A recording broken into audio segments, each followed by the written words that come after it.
Power grid પ્રોજેક્ટના મુદ્દે લગભગ 1 મહિના અગાઉ વલસાડ જિલ્લાના ખેડૂતોએ રજૂઆત કરી હતી વલસાડ કલેક્ટર કચેરી ખાતે અને અવારનવાર એમણે આ બાબતે રજૂઆતો કરી છે। ત્યારે આજરોજ વલસાડ ખાતે એક મીટિંગ મળી અને એમાં સાંસદશ્રી જોડે પણ એમણે ચર્ચા કરી, પોતાના પ્રશ્નો મૂક્યા।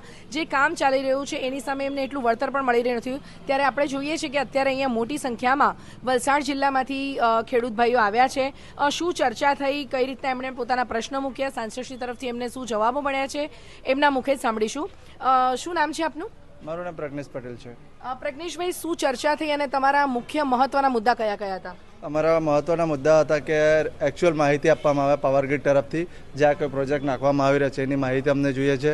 પ્લસ અમને વળતર બાબતે જે પ્રશ્નો છે એ વળતર બાબતના પ્રશ્નો અમે માજી સાંસદ ધવલભાઈ શ્રી એન્ડ ધરમપુર તાલુકાના એમએલએ શ્રી એન્ડ તાલુકા પંચાયત પ્રમુખશ્રી અને સાથે ઘણા બધા ખેડૂત મિત્રો સાથે અમે રજૂઆત કરી।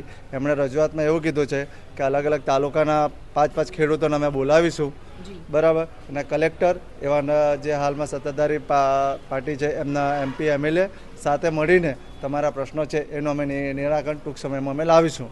ને હાલમાં કેન્દ્ર સરકારની અંદર એમણે રજૂઆત કરી છે એ પ્રમાણે નવો પરિપત્ર આવે છે, એ પરિપત્ર આવી જાય પછી આપણે ડિસ્કશન કરીશું એમાં વળતર બાબતે કેવા ઉલ્લેખ કર્યા છે એ બાબતને એમણે જણાવ્યું હતું।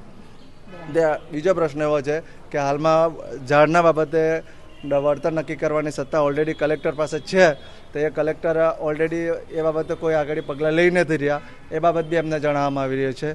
પછી ખેડૂતોને દ્વારા જે આપણે વલસાડ જિલ્લા એવાના જે સત્તાધારી પક્ષના નેતાશ્રીઓ દ્વારા રજૂઆત કરવામાં આવે છે પાવર ગ્રીડના ઓફિસર લોકોને, પણ છતાં બી પાવર ગ્રીડના અધિકારીઓ પોતાની મનમાની પ્રમાણે કામ કરે છે। જે રીતે અંગ્રેજો કામ કરતા હતા ને એ રીતે આજે એ લોકો બિહેવિયર કરે।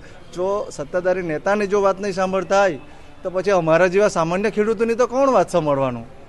આ તો પાવર ગ્રીડ કંપની છે ને ખેડૂતો પાસેથી જાણવા બી મળ્યું છે આજે નવું કે એવું બી કહે છે કે બીકતે હમ ખરીદ લેંગે, પૈસે સે સબ કુછ બીકતા હૈ।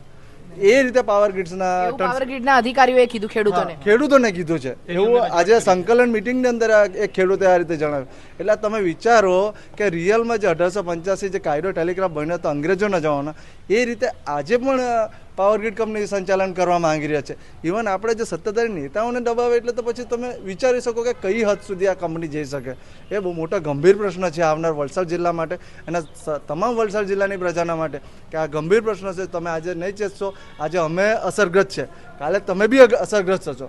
આ મુદ્દો ઉઠાવવો વલસાડ જિલ્લાના હરેક નાગરિકની ફરજ છે કે જો આપણા MP MLAની જો વાત ના પ્રોપર એ લોકો સાંભળીને જો ફોલો કરતા હોય તો પછી તમારી ને અમારી શું વાત સાંભળવાની? એ દરેક વલસાડ જિલ્લાના નાગરિકને મારી નમ્ર વિનંતી છે કે આ બાબતે તમે આગળ આવો, અમને સપોર્ટ કરો ને વળતર બાબતે જે આપણે સુવિધા માટે જે high tension line power line નાખવામાં આવી રહી છે એની યોગ્ય દિશા અને યોગ્ય રીતે કામ થાય એવી અમારી રજૂઆત છે।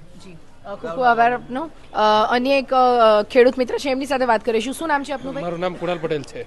કુણાલભાઈ, ભાઈએ જે વાત કરી કે જે મુદ્દાઓ રજૂ કર્યા અને ખેડૂતોને જે અન્યાય થઈ રહ્યો છે અને આજરોજ નવનિયુક્ત આપણા સાંસદ જે આજે લોક પ્રશ્નો માટે લોકોની વચ્ચે જઈ રહ્યા છે, ત્યારે સાંસદશ્રી તરફથી તમને શું બાહેધરી મળી? ધવલભાઈ સાથે વાત થઈ, એમણે કીધું કે અમે ટૂંક સમયમાં એક બધા તાલુકાના ખેડૂતો સાથે આપણે એક મિટિંગ કલેક્ટર સાથે રાખશું। બીજી વસ્તુ છે, અમારી ખેડૂત લોકોની એ માંગ છે કે જે તે સર્વે નંબરમાં નોટિસ આપવા વગર કામ થયું હોય ત્યાં પાવર ગ્રીડનું ટોટલી હાઈ ટેન્શન લાઇનનું કામ ટોટલી અત્યારે બંધ થવું જોઈએ। પ્લસ જે તે વિસ્તારમાં કામ થઈ ગયું છે તે વિસ્તારના જે સર્વે નંબરના ખેડૂતો છે એમને વળતર આપી ને હમણાં ચોમાસામાં ટોટલી કામ બંધ કરીને જ્યાં સુધી યોગ્ય નિરાકરણ ના આવે ત્યાં સુધી પાવર ગ્રીડવાળાએ સંપૂર્ણ કામ એમનું સ્ટોપ કરવાની માંગ કરી છે અમે। તો આ હતા આપણા વલસાડ જિલ્લાના ખેડૂતો। દર્શક મિત્રો, અહીંયાથી એક વાત ચોક્કસ કહીશ કે અનેક વખત આ વલસાડ જિલ્લાના આપ જુઓ છો કે કેટલા બધા ખેડૂતો આજે આવ્યા છે એમનું ખેતીનું કામ અહીંયા પડતું મૂકીને, ત્યારે અનેકવાર એમણે રજૂઆતો કરી ત્યારે તંત્રના બહેરા કાને કહેવાય કે કોઈ અધિકારીના કાને એમની વાતો પડી નથી અને પાવર ગ્રીડના અધિકારીઓ આ ખેડૂતોને ધમકાવી રહ્યા છે કે પૈસે સે સબ ખરીદા જા સકતા હૈ। ત્યારે અહીંયાથી સત્યડેના માધ્યમ દ્વારા હું દિશા દેસાઈ વલસાડ જિલ્લાના કે અન્ય જે ખેડૂતો આ જોઈ રહ્યા છે અત્યારે અમારા ન્યૂઝ, તો એમને અપીલ કરીશ કે આ તમામ ખેડૂતોની સાથે તેઓ પણ જોડાય અને આ મુદ્દે અવાજ ઉઠાવે અને વલસાડના લોકલાડીલા નવનિયુક્ત સાંસદ ધવલભાઈ પટેલ કે જેઓ લોકોના નેતા છે ને લોકોની વચ્ચે જઈને લોકોની રજૂઆત સાંભળે છે, એમના પ્રશ્નોનું નિરાકરણ પણ લાવવાના પ્રયત્ન કરે છે, ત્યારે આજરોજ ધવલભાઈએ પણ એમને બાહેધરી આપી છે કે આ પ્રશ્ન બાબતે ચોક્કસથી ચોક્કસથી ચર્ચા કરીશું અને બને એટલું વહેલું આનું નિરાકરણ લાવશું. ત્યારે વધુ વિગતો અને વધુ સમાચારો સાથે ફરી મળીશું. દિશા દેસાઈ, સત્ય ન્યૂઝ, વલસાડ.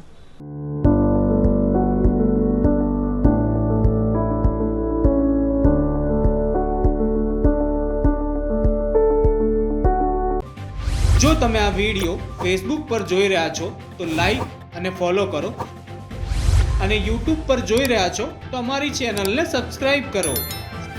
સત્તરે.com, આઝાદી સમાચારોની.